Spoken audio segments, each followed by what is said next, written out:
بسم اللہ الرحمن الرحیم۔ السلام علیکم۔ سلام کا جواب کمنٹ کرنا مت بھولیے۔ امید کرتے ہیں کہ آپ خیر و عافیت سے ہوں گے۔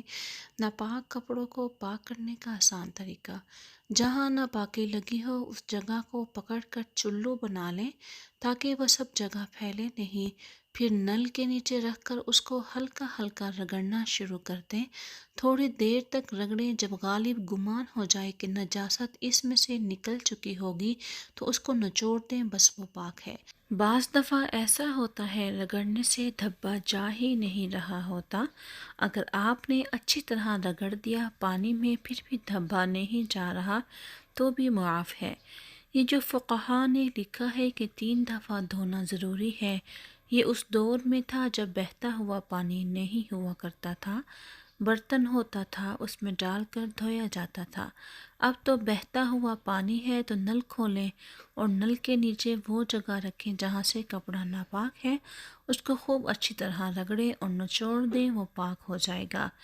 اس میں اتنی دیر میں اتنا پانی بہہ جاتا ہے جس کو ہم 3 دفعہ دھونا یعنی پانی میں ڈبونا کہتے ہیں۔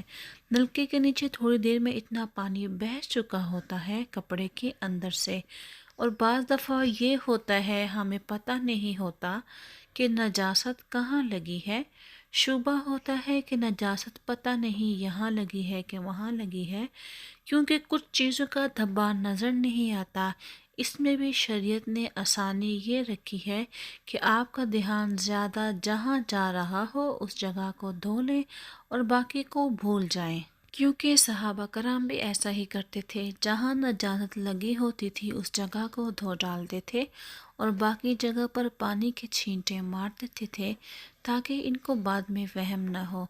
آپ بھی نجاست دھونے کے بعد اس کو بھول جائیں، ورنہ شیطان بعد میں ذہن میں وہم ڈالتا رہتا ہے۔ اگر آپ کو ویڈیو پسند آئی تو چینل کو سبسکرائب کر دیجیے اور بیل نوٹیفیکیشن کو آل پر کر دیجیے تاکہ آنے والی نئی ویڈیو سب سے پہلے آپ تک پہنچے۔